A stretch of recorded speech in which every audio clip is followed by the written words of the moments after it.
right, so here's going for our last third and final lesson of the day, final lesson of chapter 4, which means your test will be next week on Thursday. We'll have an in-person review. All right, so Lagrange multipliers. Looks pretty cool. Hopefully it won't be absurdly detailed in our work. Again, I just pulled a lot of stuff. It's more like notes that you'll have to take once you pull open the PDF, because you won't be able to see all of it in here. Again, the proof for this theorem is in your text. Okay. The problem solving, we just went through that. So determine the objective function and the constraint. Does the optimization problem involve maximizing or minimizing the objective function? Set up a system, solve for x sub 0 and y sub 0, and the largest of the values of the function at the solutions found in step 3 maximizes the function. The smallest of those values minimizes the function. So you can kind of see how all three of these lessons really go together. Okay. All right, so if we follow the problem solving strategy, the optimization function for f of xy is given. To determine the constraint, we must first subtract 7 from both sides. So that would give us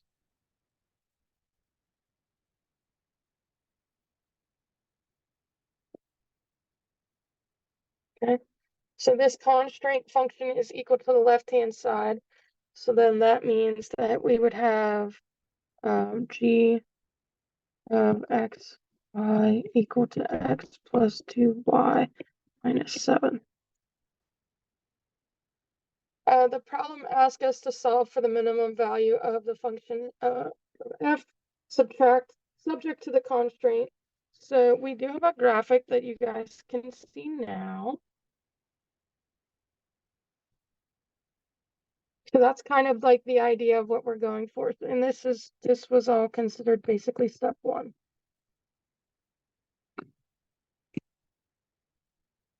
So now we're going to look at step 2.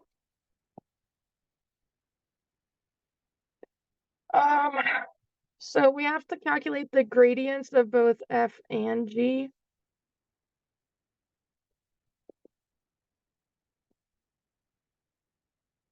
So that would be 2x minus 2 I plus 8y plus 8j. Then we have to do the same for g. And so that would just be I plus 2j. So then if we look at the equation, which I'll write it down this time. I don't know if I'll write it down each time.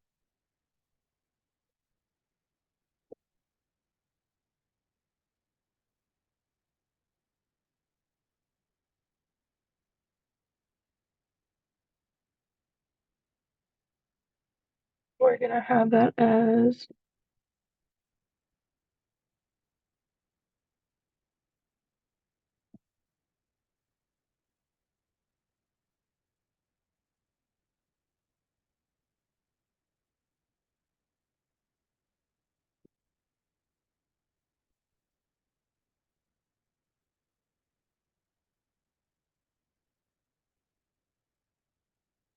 okay, and then we can rewrite that as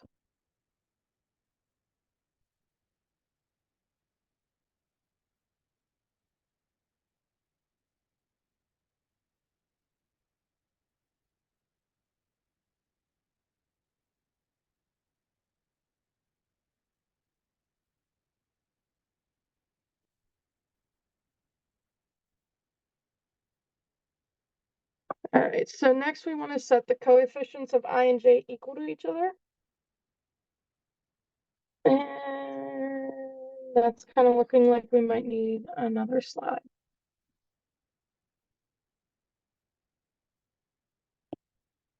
So this is still technically step 2.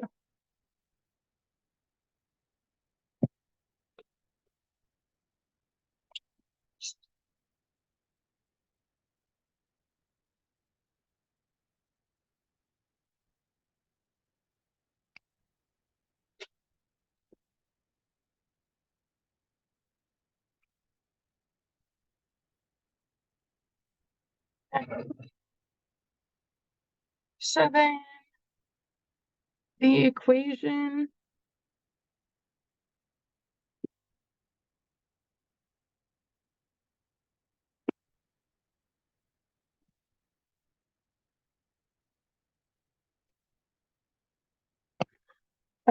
would become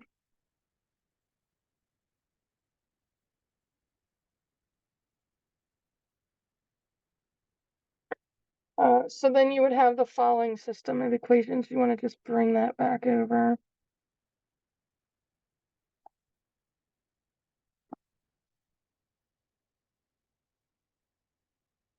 Okay. So now step 3.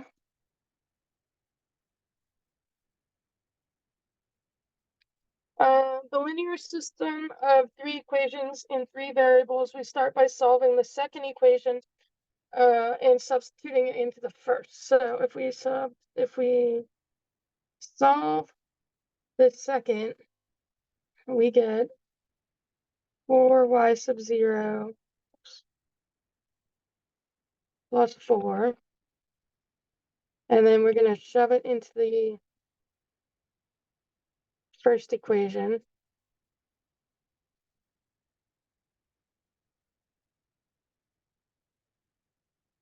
Yep. So solving that, we would have x sub 0 equal to 2y sub 0 plus 3. And then if we shove that into the third equation,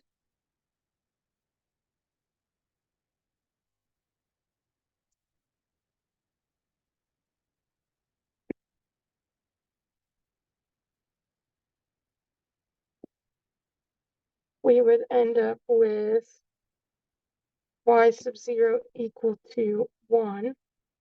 So then that would give us x sub 0 equal to 5. Right? Okay. I can't believe I'm about to say this, but we need another slide, mainly because I write so big. You guys are probably fine.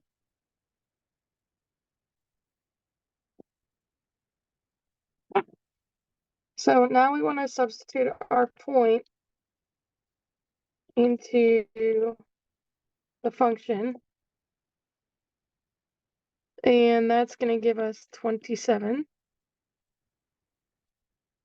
To ensure this corresponds to the minimum value on the constraint function, we want to try some other values, such as if g of x, y equals 0. So that would give us 7, 0, and 0, 3.5. So if you do the function of 7, 0, you would end up with 35. And if you do the function of the other point, you would end up with 77. So it appears that the function does have a minimum at 5, 1.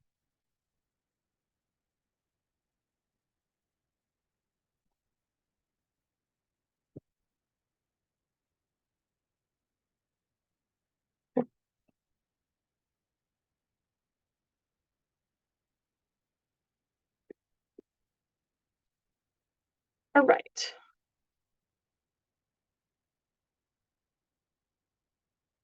All right, our next example is dealing with some golf balls. I think I was supposed to do another example. I skipped it. It was super duper duper long. All right. So the optimization function again is given to us. The constraint. So to find our g of xy, we literally just have to subtract the 216. So that's going to give us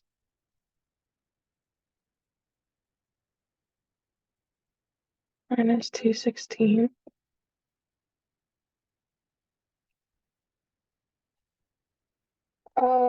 But we can also divide everything by 4. So really we would be looking at 5x plus 5y, or sorry, plus y, minus 54.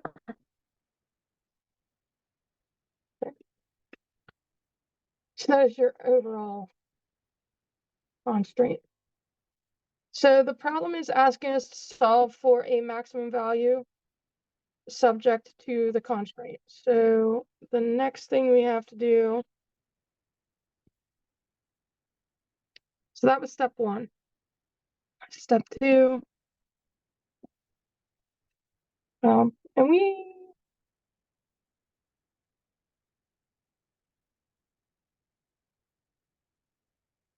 there are only like 3 examples left, but the last one is super duper long in writing, so I'll finish it out though. All right, so step 2, we want to find our gradients. So that's going to be 48 minus 2x minus 2y I plus 96 minus 2x minus 18y j. And then we want to do delta gxy. So that's just going to be 5i plus j. All right, so now we want to do our whole equation thing, which would be the f of xy equal to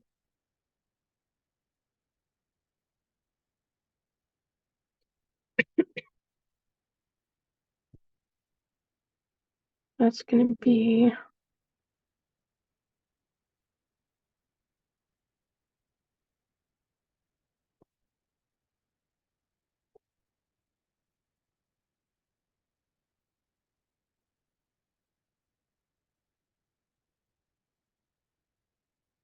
and then I can't fit it there, so I'm just going to write it below.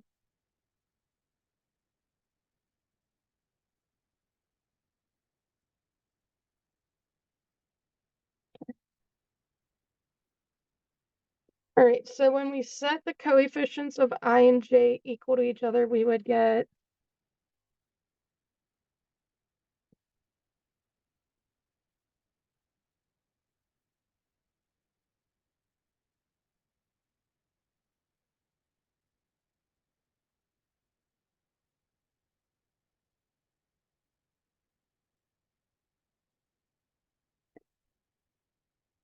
all right. And then the last piece we need is setting the g of let me do it in a different color. G x sub 0, y sub 0 equal to 0. So you would end up with the third equation, which is going to be 5x sub 0 plus y sub 0 minus 54 equal to 0. And we're going to solve that system. Okay, so step 3.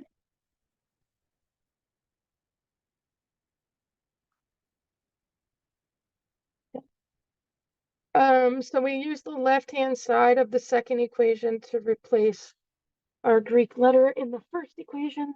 So 48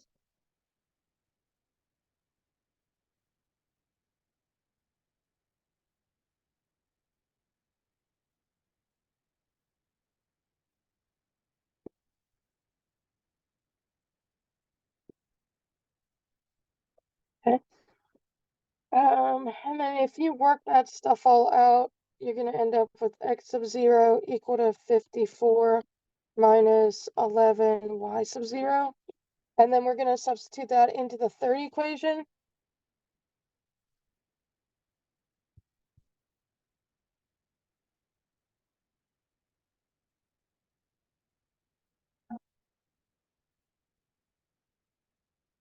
And if you work that out, you're going to end up with y sub 0 equal to 4. So then you end up finding that x sub 0 is equal to 10. Okay, so then if you, we'll start step 4 on here, but we'll probably need another slide. So you want to then do the function 10, 4, and that's going to give you 540. So the maximum profit that can be obtained subject to the boundary constraint is, so max profit is 540,000. With a production level of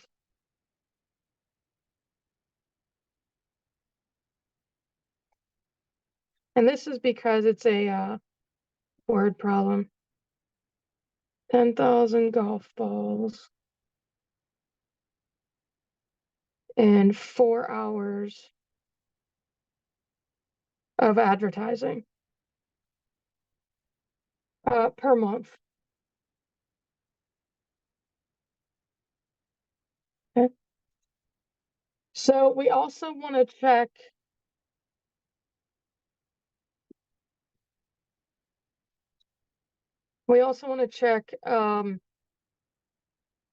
the endpoints that define the constraint. So basically when g of f of or g of xy is equal to 0, you're looking at points 10.8 comma 0 and 0.54. So if you plug those into your function,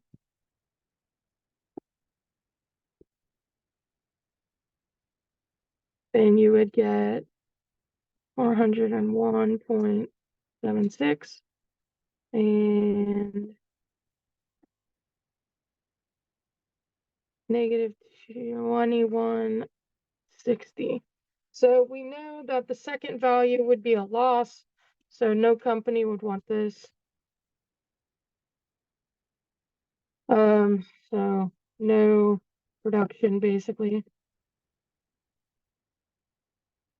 But neither of the values exceeds 540, so the 540 is our extremum maximum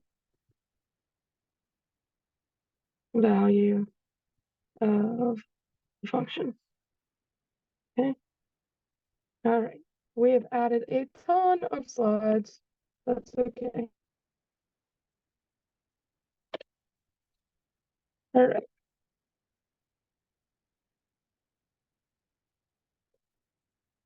Hopefully, we just won't have to add too many slides that we won't be able to get through our problems. All right. So again, step 1.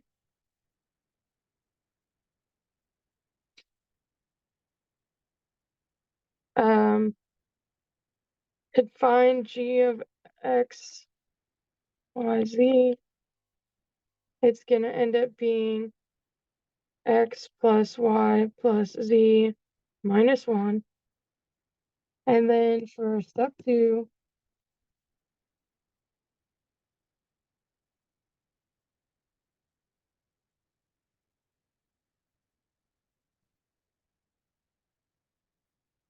I'm going to find x, z. So that's, we're actually going to write it in the shortened form, guess vector form.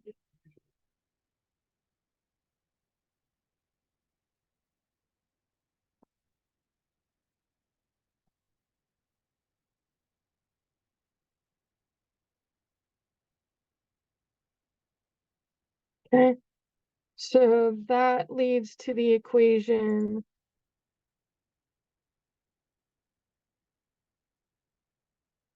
oh, this is nice.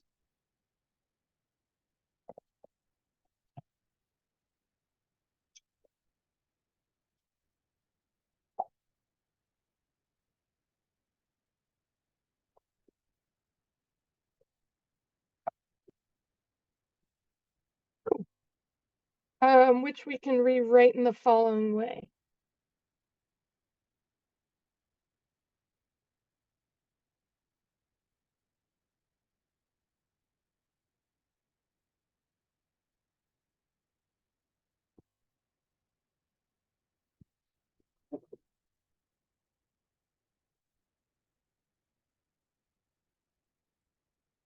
Okay. And then lastly, we would have x sub 0, y sub 0, z sub 0 equal, minus 1 equal to 0. Okay. Oh, wow, we were able to fit both those steps on there. Hold on. I gotta add another slide.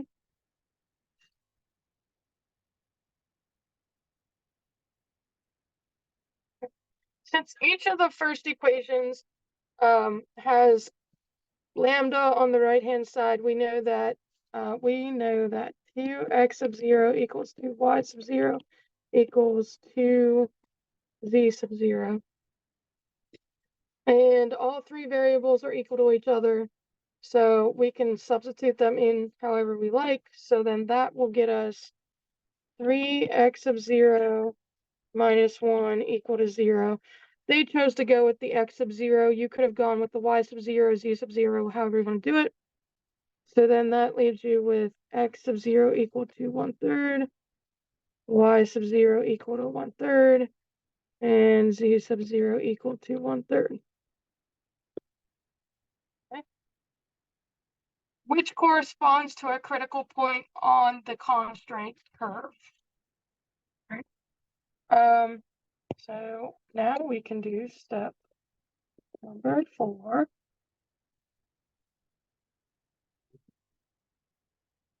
So we're going to find our f of all those lovely answers, which will end up being 3/9, or surprise, 1/3. So therefore an extreme of the function is 1/3. To verify it is a minimum, choose the other points that satisfy. So for example, we can look at f(1, 0, 0), which would be 1, or f of 0, -2, 3, which would be 13. Both of the values are greater than 1/3, so again, this is a minimum. Well, technically the 1/3, 1/3, 1/3 is the minimum. All right, so that's it for that problem. Problems with two constraints. The method of the Lagrange multipliers can be applied to problems with more than one constraint. In this case, the optimization function W has 3 variables, so then we have to have 2 constraints. Okay, makes sense to me.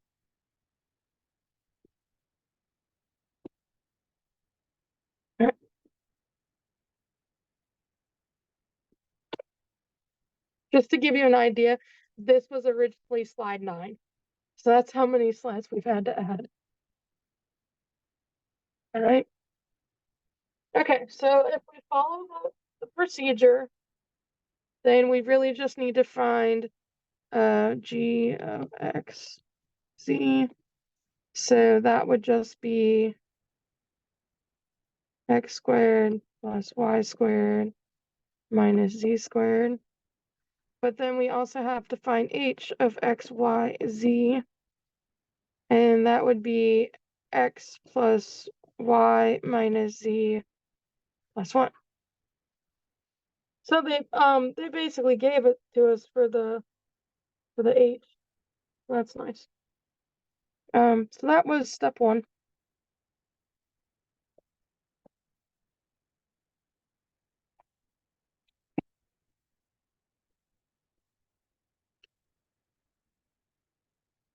Hopefully the steps help you guys. I don't know.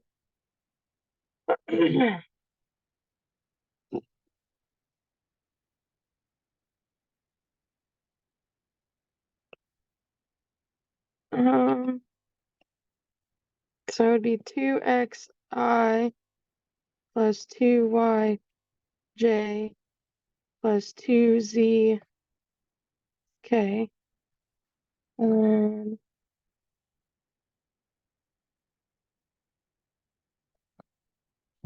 then that's almost the same. 2xi plus 2yj minus 2z. Okay. Then h is going to be I plus j minus k. So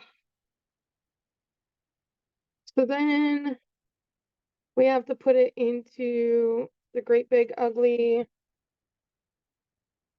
this guy.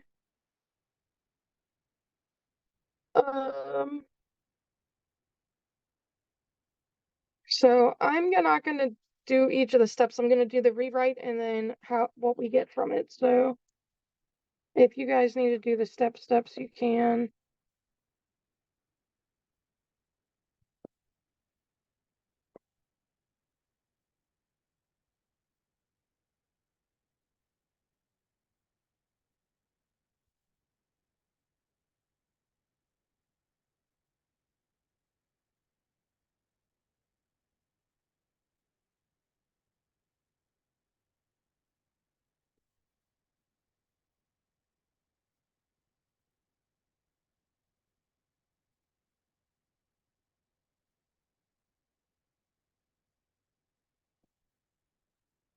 No, that's actually a minus.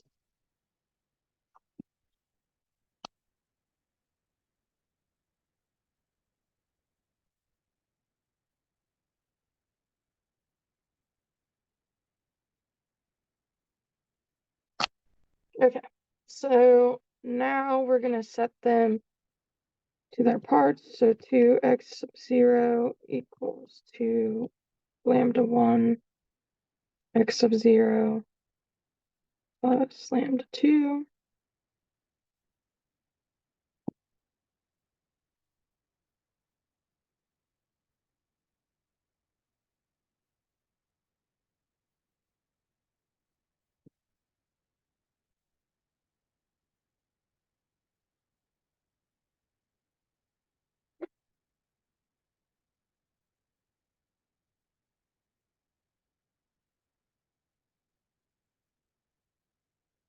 Okay, and then we actually have to throw in the two constraint equations, which make it very, very, very ugly. So we have to include z sub 0 squared equal to x sub 0 squared plus y sub 0 squared, which is that one. And then for the other one, we have x sub 0 plus y sub 0 minus z sub 0 minus 1 equal to 0. Okay, so we have 1, 2, 3.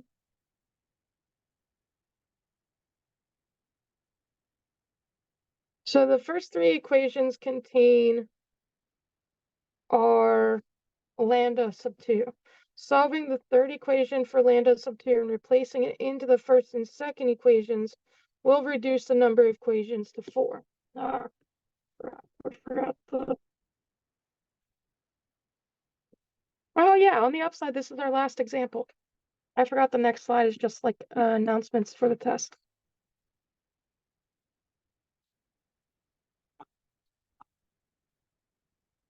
Okay, so if we do what is recommended, we would get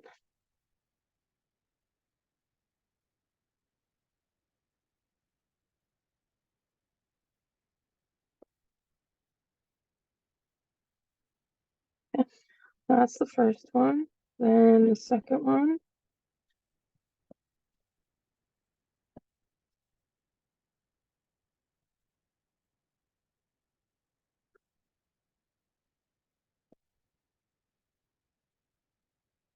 And then,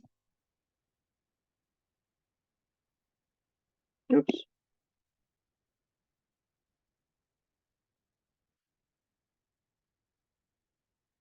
And lastly,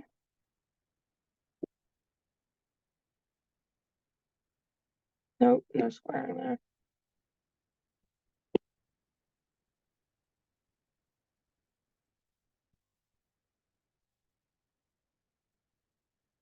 Okay. All right, next we can solve the first and second equations for lambda 1 sub 1. First equation would give us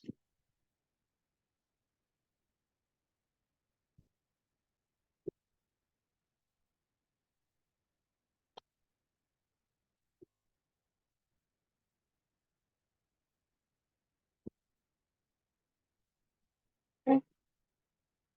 All right, the second equation would give us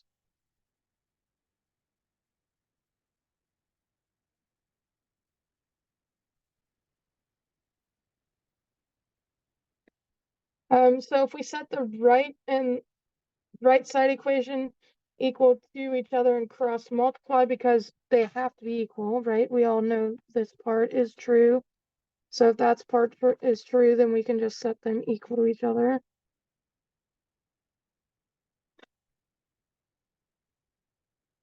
And cross multiply.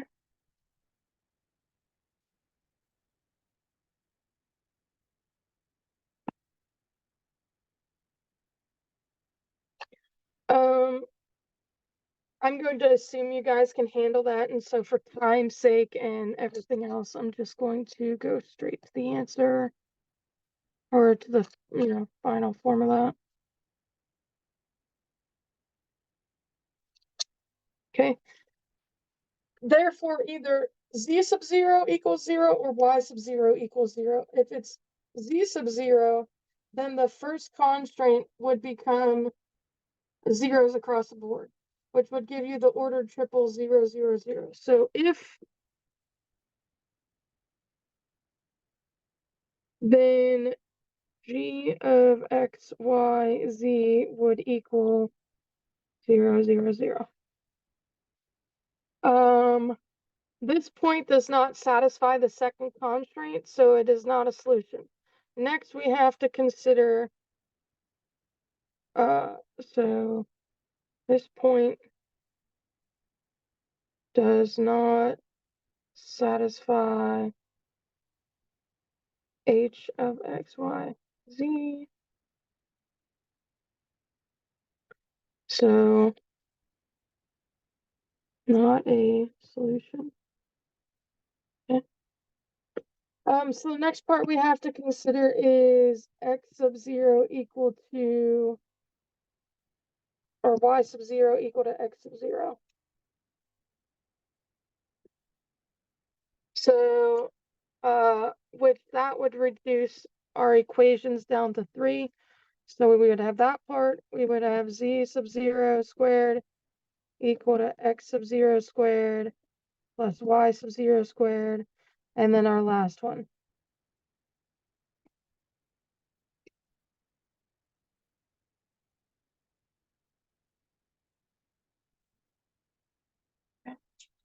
If we substitute the first equation into the third equation,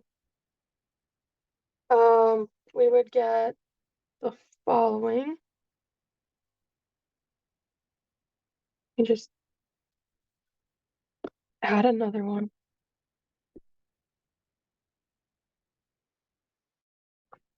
Yep. I get that it's after time, so if folks want to log off, I understand. I just want to finish it out. We're almost done.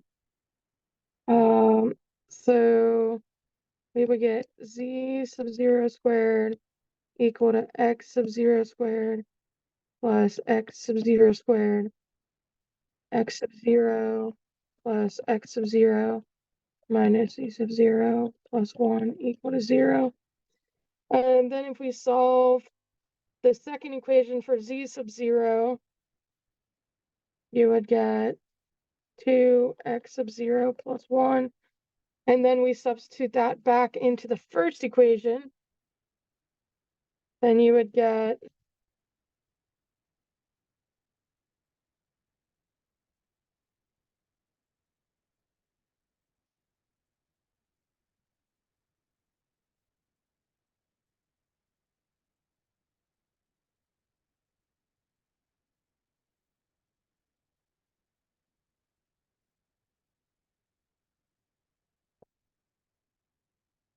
so that's 2x sub 0 plus 4x sub 0 plus 1 equal to 0. So if you use the quadratic formula,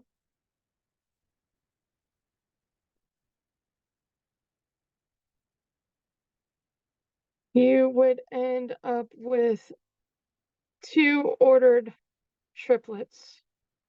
I don't know if I have enough room to write them, so I'll write them on the next slide. Oh. So you would end up with -1 plus the square root of 2 over 2 minus 1 plus the square root of 2 over 2 minus 1 plus the square root of 2 over 2. The second one, of course, would be the negatives.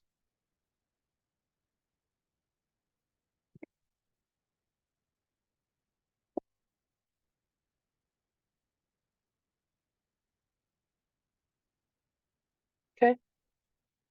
All right, and now for step 4.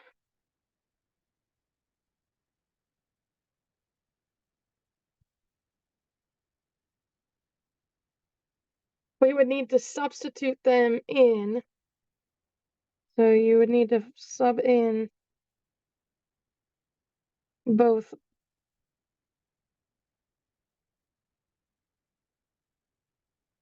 I'm gonna try to like squeeze it in here. So I'm gonna do the plus minus from above. So your plus answer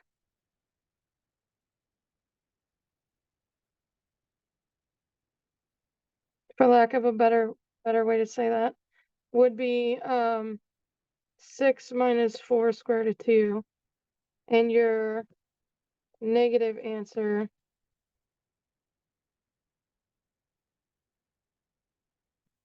would be 6 plus the 4 square root of 2. So they are both local. They are both local extremes, subject to the given constraint.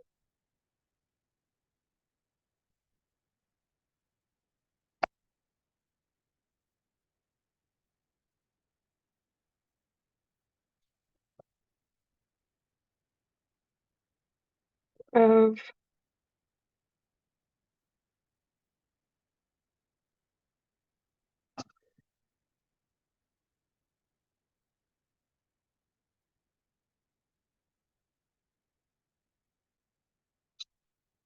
okay, so that is it for notes. Obviously, if you feel the need to rewatch it, you can. Actually, I'll just stop that for